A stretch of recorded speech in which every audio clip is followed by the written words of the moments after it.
Nous allons lire un petit passage dans la première épître de Pierre, chapitre 1, à partir de verset 22, qui parle d'un amour ardent. Vous avez purifié votre âme en obéissant à la vérité pour avoir un amour fraternel sincère. Aimez-vous donc ardemment les uns les autres d'un cœur pur. En effet, vous êtes nés de nouveau, non pas d'une sémence corruptible, mais d'une sémence incorruptible, grâce à la parole vivante et permanente de Dieu, car toute créature est comme l'herbe, et toute sa gloire comme la fleur des champs. L'herbe sèche et la fleur tombe, mais la parole du Seigneur subsiste éternellement. Cette parole est juste, celle qui vous a été annoncée par l'Évangile. Débarrassez-vous donc de toute méchanceté et de toute ruse, de l'hypocrisie, de l'envie et toute médisance. Et comme des enfants nouveau-nés, désirez le lait pur de la parole. Ainsi, grâce à lui, vous grandirez, si du moins vous avez goûté que le Seigneur est bon. Ces paroles de l'apôtre Pierre sur la purification de notre âme me fait penser à l'incroyable diversité de méthodes de purification inventées par les hommes. C'est une évidence que la méthode que vous choisirez dépendra de ce que vous voulez purifier. Par exemple, si vous voulez purifier de l'eau, vous aurez le choix entre plusieurs systèmes de purification. Chez nous, à la maison, nous utilisons des petits filtres conçus pour l'eau de robinet. Ce système de cartouches filtrantes ne prend pas beaucoup de temps pour purifier 1 litre d'eau de métaux lourds comme le plomb et le cuivre, mais aussi réduit la teneur en chlore et en calcaire. Au moins, si on peut se fier à ce qui est écrit sur l'emballage. Et même si le fabricant nous dit vrai. Après un certain temps, la cartouche n'est plus efficace. Elle ne purifie plus rien. Une deuxième chose que les hommes cherchent à purifier est leur corps. On connaît tous ces régimes spéciaux et produits miraculeux qui prétendent drainer des soi-disant toxines du corps. Peut-être tout cela marche pendant un certain laps de temps. Le temps qu'il faut pour finir la boîte. Mais ces maudites toxines reviendront. Il serait donc bien de trouver une autre manière plus efficace de purifier le corps. Et j'en ai une qui pourrait faire l'affaire. Je suis certaine que celle-ci vous plaira. Même si, et je vous avertis, c'est un peu spécial. C'est la flagellation. Aujourd'hui, comme dans le passé, les adeptes de plusieurs religions croient que la flagellation est un moyen efficace pour purifier le corps de ses péchés et de tout mauvais désir. Peut-être vous ne le savez pas, mais il paraît que le feu pape Jean-Paul II était un adepte de la flagellation dans le secret de sa chambre. Cependant, ce n'est pas cela qui fera de nous des saints, car le plus grave problème, ou plutôt le plus grand défaut de cette méthode, c'est qu'il faudrait frapper encore et encore le corps. Vous savez, tout ne rentre pas dans l'ordre après un bon coup de fouet. Une troisième chose que les hommes tentent de purifier est l'esprit. Un jour, j'ai vu à la télé un moine bouddhiste qui, dans le but de purifier son âme, allait se retirer dans la forêt pour 1 an de méditation. Et quand je dis méditation, il ne faut pas penser à ces techniques modernes de relaxation où, par exemple, on se concentre sur une idée ou sur une image pour se détendre. Pour ce moine, méditer, c'était cesser de penser à absolument tout. Il allait faire le vide dans son esprit 1 an durant. En se mettant à l'écart du monde, il espérait améliorer son sort spirituel et ainsi mériter une vie meilleure. Pas celle-ci, mais la prochaine sur terre, selon le cycle de la réincarnation. Les uns se purifient en espérant améliorer le sort dans la prochaine vie.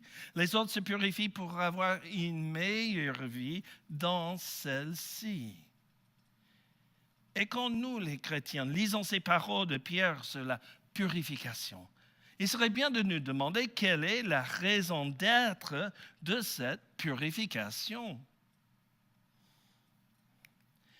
Essaie-t-on d'améliorer la santé spirituelle du corps maintenant et ici-bas? Ou est-ce qu'il y a une pratique qui vise notre être, notre état dans l'au-delà? Pour mieux comprendre ce que l'apôtre Pierre nous dit et nous demande de faire, nous allons nous poser 3 questions. La première question est, quelle est cette purification de l'âme? La deuxième question est, pourquoi devrions-nous nous purifier? Et la troisième question est, de quoi devrions-nous nous purifier? Ces 3 questions nous permettront de comprendre ce que nous dit l'apôtre. On commence avec la première question. Quelle est cette purification de l'âme? Dit simplement, la purification dont il est question ici, dans ce passage, vient lorsque nous croyons au message de tout ce que Jésus a fait pour nous pécheurs et acceptons le pardon qui nous est offert par son sang. Le résultat de cette œuvre faite par Dieu en Jésus est le rétablissement de la relation entre nous et Dieu que notre rébellion et nos péchés avaient détruite. Cette purification, c'est tout simplement cela. Notre deuxième question est, pourquoi devrions-nous nous purifier? Ces mots de Pierre, pour avoir un amour fraternel sincère, donnent très clairement le pourquoi de la démarche de purification. La traduction du texte grec de la Nouvelle Bible seconde nous donne davantage de précision. Comme vous vous êtes purifiés en vue d'une affection fraternelle sans hypocrisie. Cette purification est à la fois nécessaire à cause de nos péchés et le moyen par lequel nous arriverons à nous aimer les uns les autres. La purification n'est donc pas une finalité, mais une œuvre spirituelle divine qui nous ouvre à une vie et à des relations empreintes de la nature même de notre Père céleste. Pourtant, si nous faisions un peu de micro-trottoir en demandant aux gens dans la rue, « Monsieur, ou Madame, si vous voulez, à votre avis, pourquoi les chrétiens purifient-ils leur âme? Que n'entendrions-nous pas en retour ?»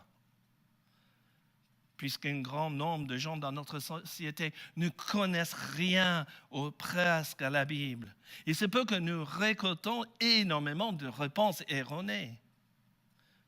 Je me demande si, avec beaucoup de chance, quelqu'un répliquera afin d'aimer Dieu de tout leur cœur, de toute leur force et de toute leur pensée et d'aimer leur prochain comme eux-mêmes. À votre avis, quelles sont les chances que quelqu'un donnera cette réponse-là? Pas beaucoup, n'est-ce pas? Mais ce serait quand même bien qu'au moins une personne le sache, le dise. Car il est clairement écrit dans toute la Bible, l'Ancien Testament comme le Nouveau, que c'est le but de la vie avec Dieu.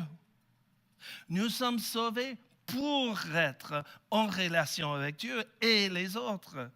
Et cette relation est manifestée avant tout et en tout par l'amour. Après avoir créé Adam, le premier homme, pourquoi Dieu a-t-il créé Ève? Pour qu'elle fasse la vaisselle? Je ne le crois pas, surtout puisqu'il n'en avait pas à l'époque. Non, la parole nous dit que l'homme n'est pas fait pour vivre seul. Selon Genèse chapitre 2, verset 18, Dieu dit qu'il lui faut un vis-à-vis. Pourtant, l'homme n'est pas si seul que cela. Il avait sa relation avec Dieu. Clairement dans le plan de Dieu, cette relation uniquement entre une personne et Dieu n'est pas suffisante. Le lien au-dessus de tout autre lien qui relie l'être humain, qu'il soit homme ou femme, à Dieu et qui relie deux êtres humains ensemble est l'amour. Ce lien entre Dieu et nous le trouvons dans la première lettre de l'apôtre Jean au verset 1 du chapitre 3. Voyez quel amour le Père nous a témoigné pour que nous soyons appelés enfants de Dieu. L'apôtre Jean nous montre que c'est par amour divin pour nous que nous sommes devenus les enfants de Dieu. Quant à l'apôtre Pierre, il nous dit que c'est pour nous aimer les uns les autres d'une manière sincère que nous avons purifié notre âme. Et que nous arrive-t-il lorsque nous nous mettons à nous aimer les uns les autres? Écoutez encore l'apôtre Jean, 1 Jean 5, les versets 1 à 4. Le verset 1 commence avec « quiconque ». Mais déjà là, j'ai un problème. Y a-t-il quelqu'un dans la salle qui s'appelle quiconque? Monsieur quiconque, levez-vous s'il vous plaît. Apparemment, il n'est pas là.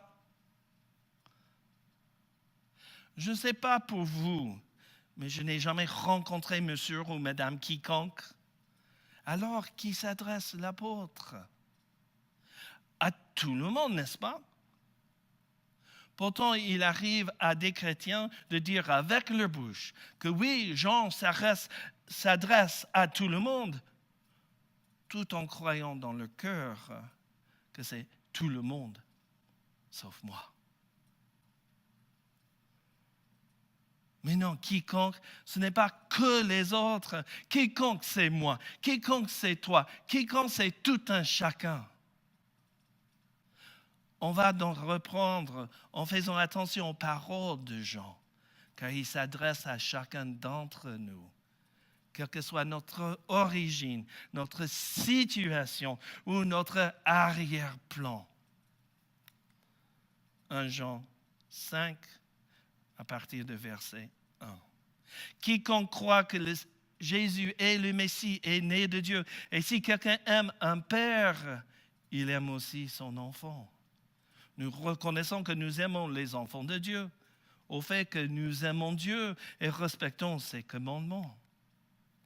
En effet, l'amour envers Dieu consiste à respecter ses commandements.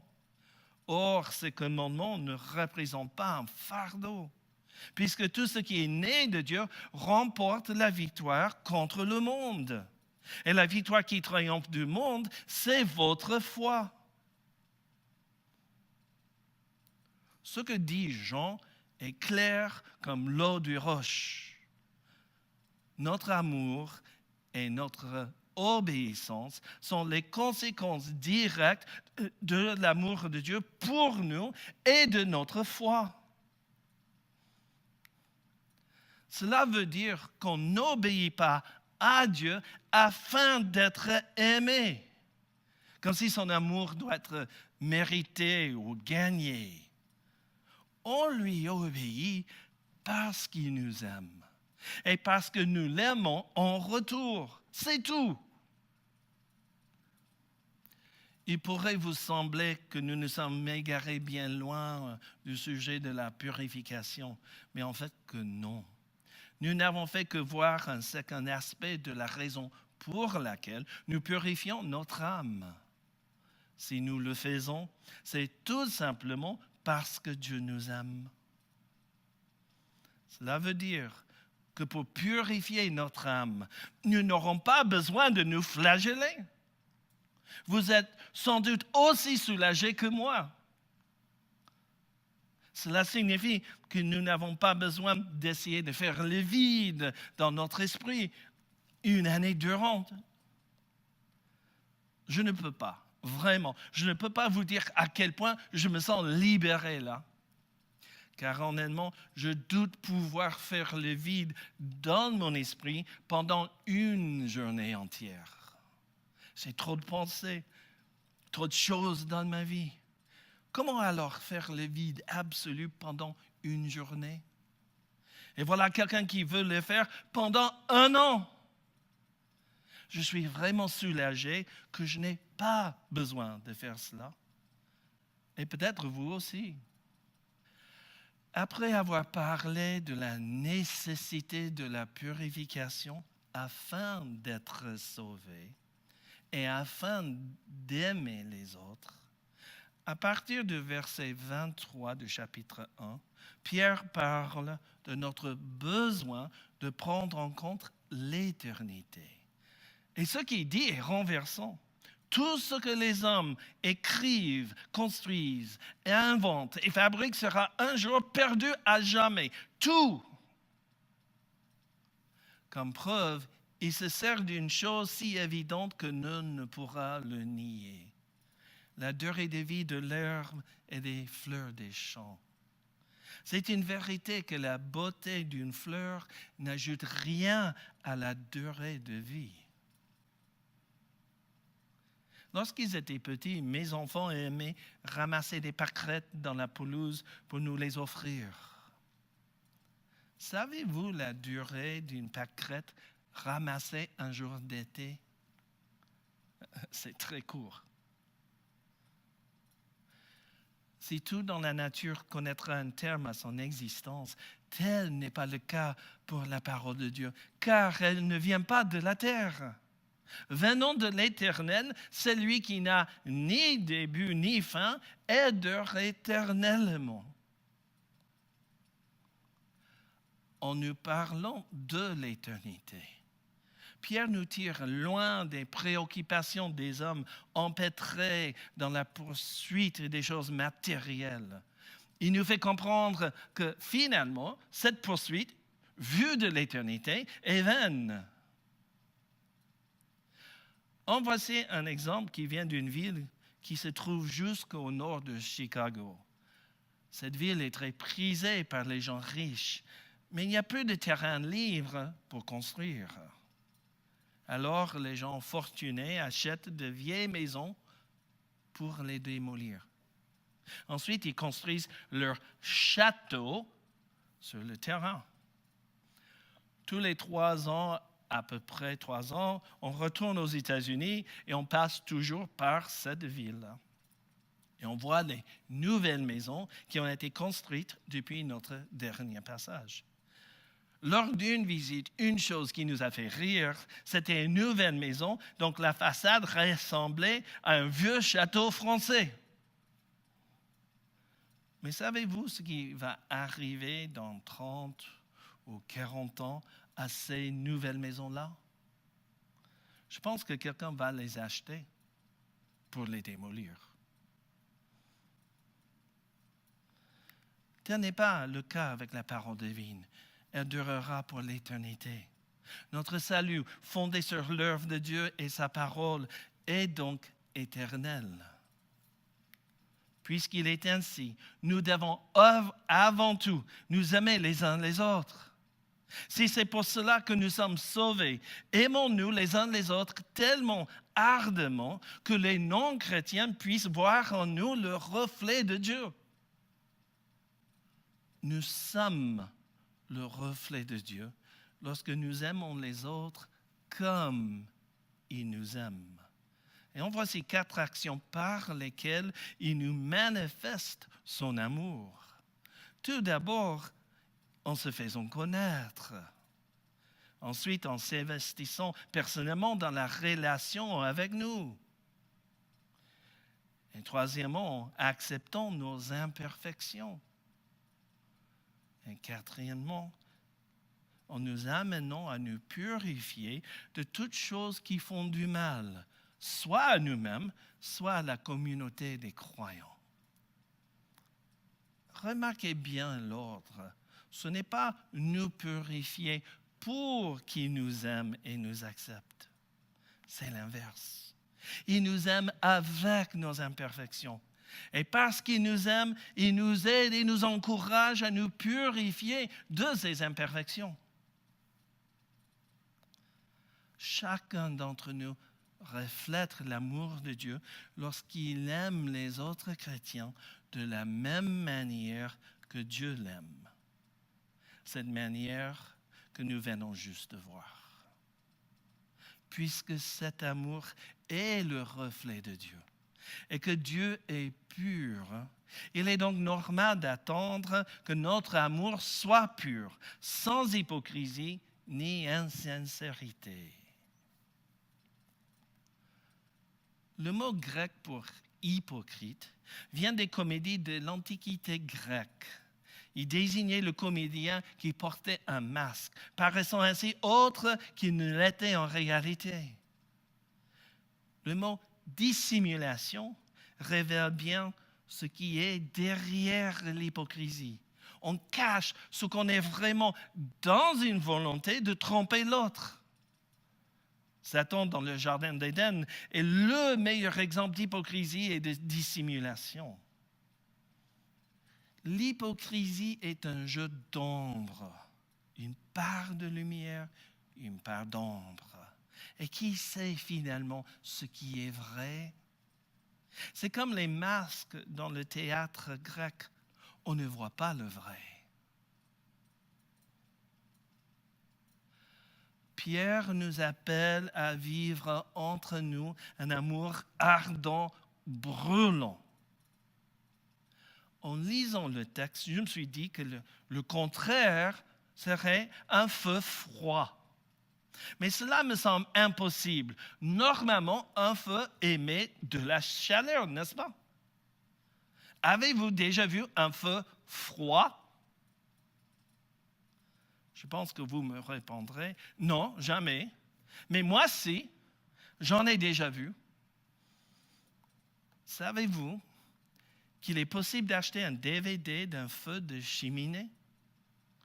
Vous le faites jouer et vous aurez sur l'écran du téléviseur l'image d'un vrai feu avec de vraies bûches. Mais ce n'est qu'un feu froid.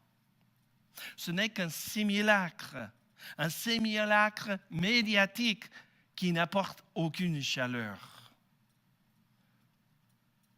Je suis convaincu que l'amour hypocrite peut être comparé à ce simulacre de feu, car il n'apporte aucun véritable soulagement, aucun confort, aucun réconfort, aucun encouragement. La déception ou la blessure est encore plus grande lorsque nous découvrons que tout est faux. Voilà pourquoi Dieu nous appelle à nous purifier pour que tout soit vrai et sincère. La troisième question que je veux poser est de quoi devrions-nous nous purifier? La première purification mentionnée par l'apôtre Pierre est l'œuvre de Dieu qui enlève toutes choses qui nous empêchaient d'être en relation avec lui. Notre responsabilité, notre charge est uniquement de croire au sacrifice de Jésus offert à notre place pour que nos péchés soient pardonnés. Celui qui accomplit l'œuvre de purification est Dieu. Au début du chapitre 2, même si Pierre n'utilise pas à nouveau le mot purification, il parle d'une seconde purification. Cette fois-ci, la responsabilité de mettre en œuvre cette purification est la nôtre.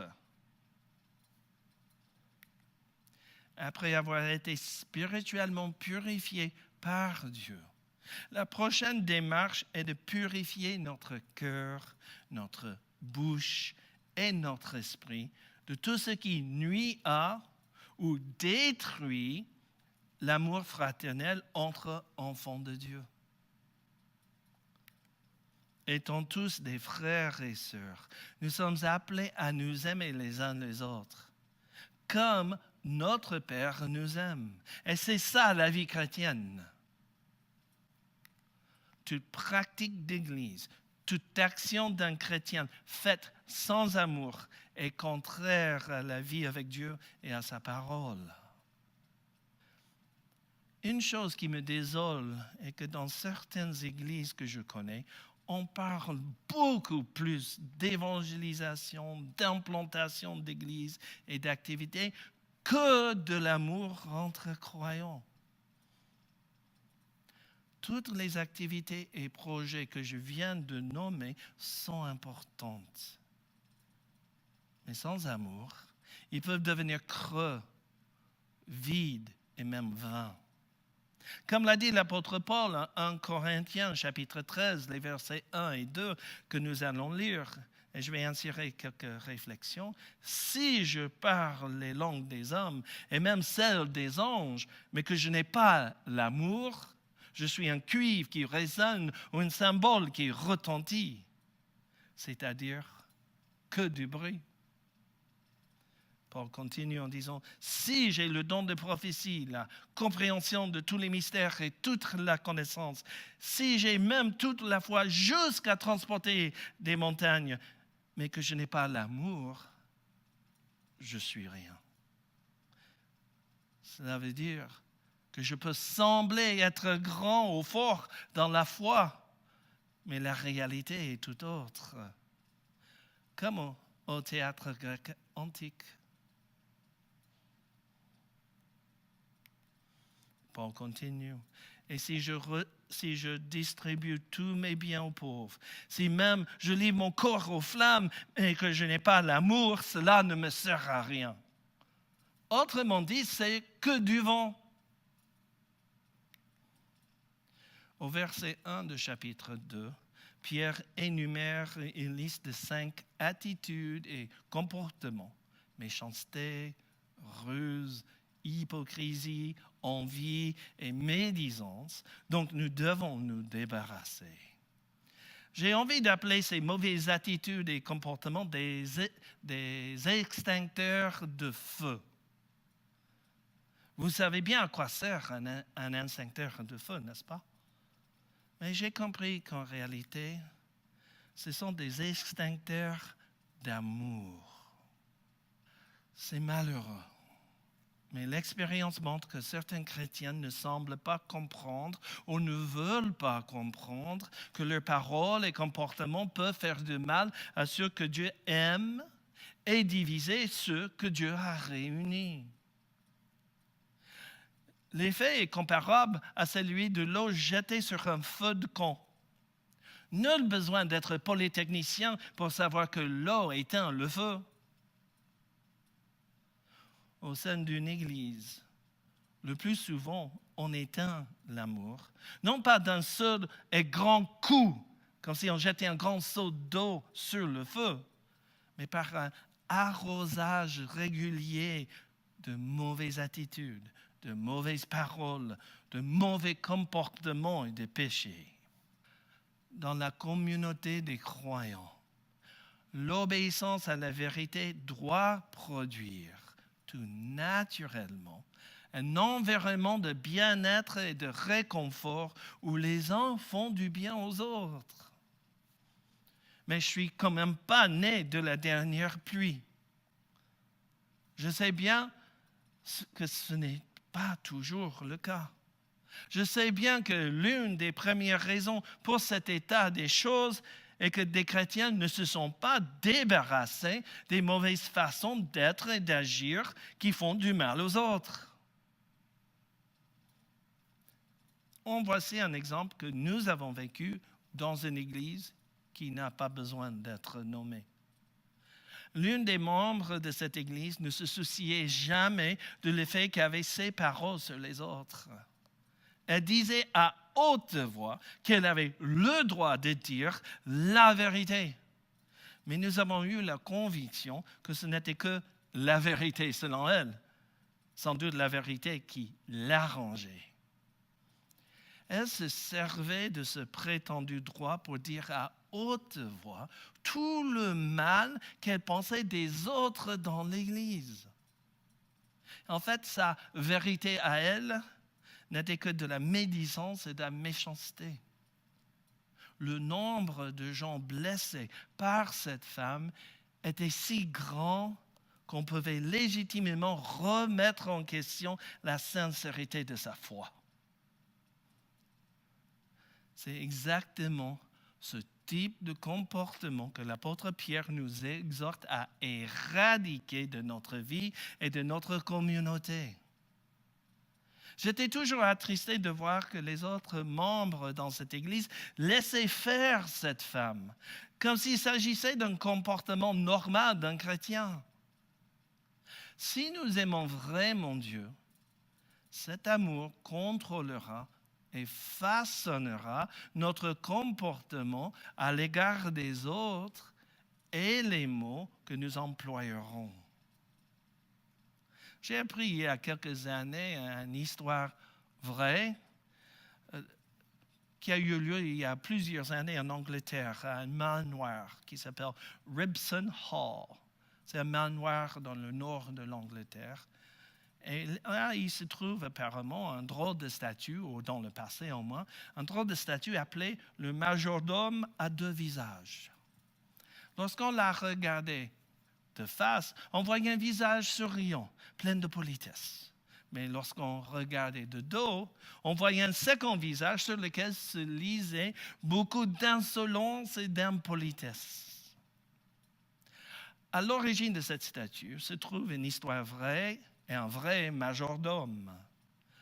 Un jour, après avoir reçu des ordres de la part de la maîtresse du manoir, ce majordome s'est comporté d'une manière prévenante, extrêmement prévenante et polie. Malheureusement pour lui, très peu de temps après, il a été vu en train de faire envers cette maîtresse, et bien sûr dans son dos, des grimaces et des gestes très impolis. Ayant appris ce qu'avait fait son employé, la maîtresse du manoir a commandé cette statue et l'a placée dans un endroit où tous pourraient la voir. Si elle a agi ainsi, c'était pour accomplir deux choses. D'abord, pour humilier le majordome, puis pour prévenir tout autre employé qui aurait la mauvaise idée de la traiter de la même manière que le majordome. L'hypocrisie du majordome était manifestée par ces deux comportements. Comment il agissait et parlait en face de la maîtresse du manoir et comment il agissait et parlait dans son dos. Quant à l'hypocrisie dans l'Église, c'est pareil. En face, c'est une chose, mais dans le dos, c'est son contraire. Cette hypocrisie est manifestée, par exemple, lorsqu'on parle de l'importance de l'amour entre chrétiens, tout en refusant d'adresser la parole à notre frère ou à notre sœur. Ou encore, quand on insiste au culte sur la nécessité de nous supporter les uns les autres, puis avoir comme habitude de répandre des méchancetés et des mensonges au sujet d'autres frères et sœurs dans l'Église. Un troisième exemple d'hypocrisie serait d'affirmer que les chrétiens doivent être au service les uns des autres, puis avoir comme volonté d'être le seul chef de l'Église et de dominer les autres. Un quatrième exemple d'hypocrisie est de prier souvent à haute voix que Dieu nous unit et nous garde unis, puis par nos paroles ou comportements être une source régulière de blessures, voire de la division. Chez l'hypocrite, la vérité véritable n'est pas celle qui proclame à haute voix, mais celle qui se manifeste régulièrement à travers son attitude et son comportement.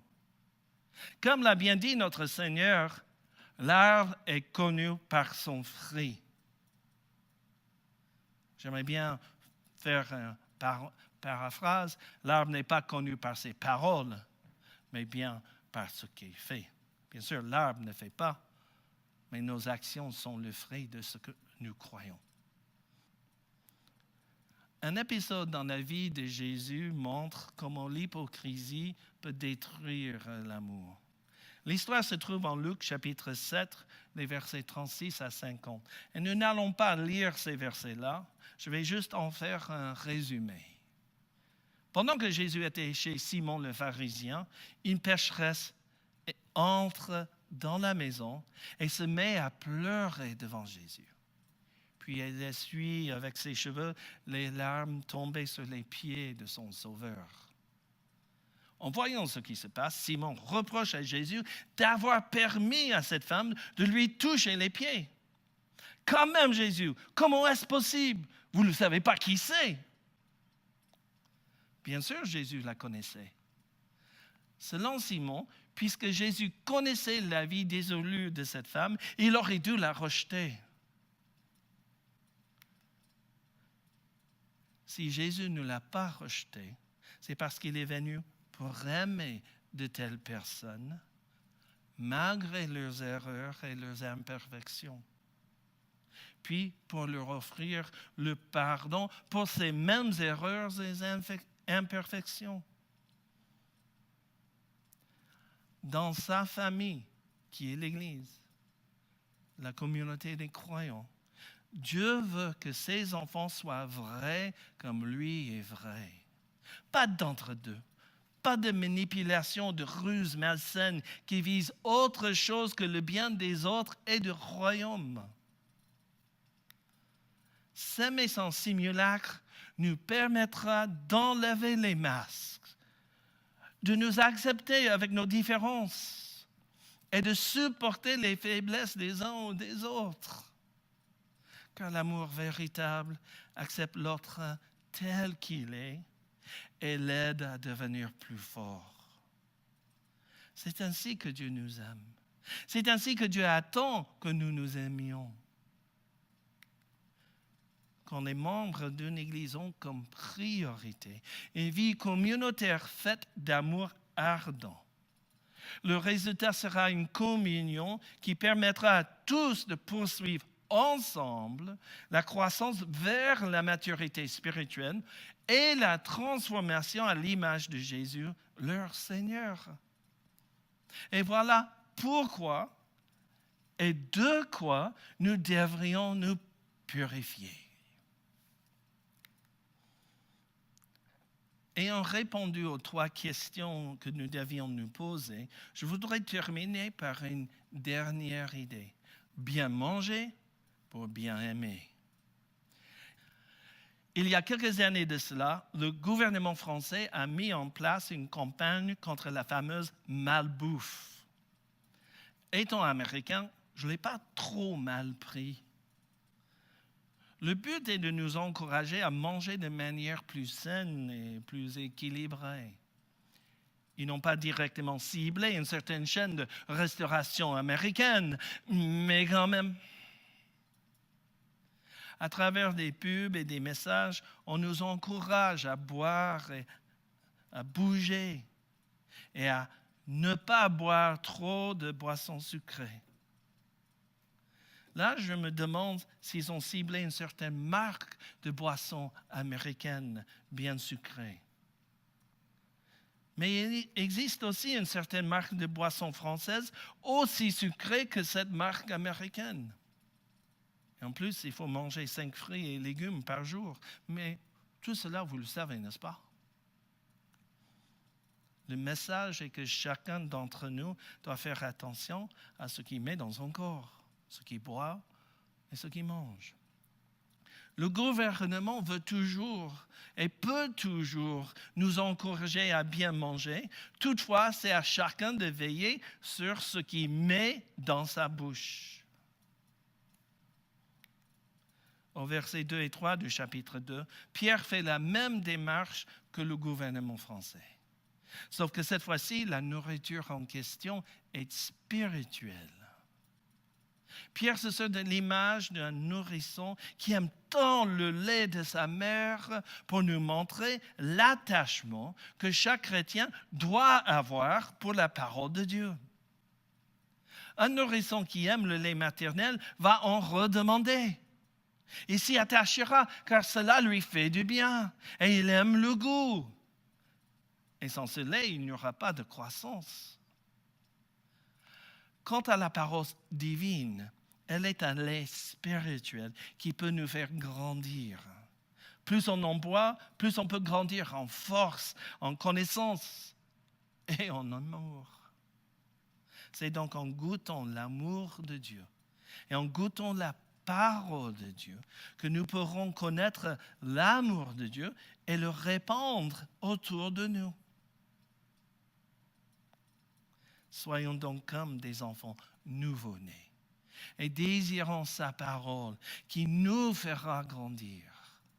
Et aimons-nous ardemment les uns les autres comme un feu brûlant pour que notre communion nous procure tous ensemble un bonheur et un bien-être que le monde ne pourra jamais nous offrir. Amen.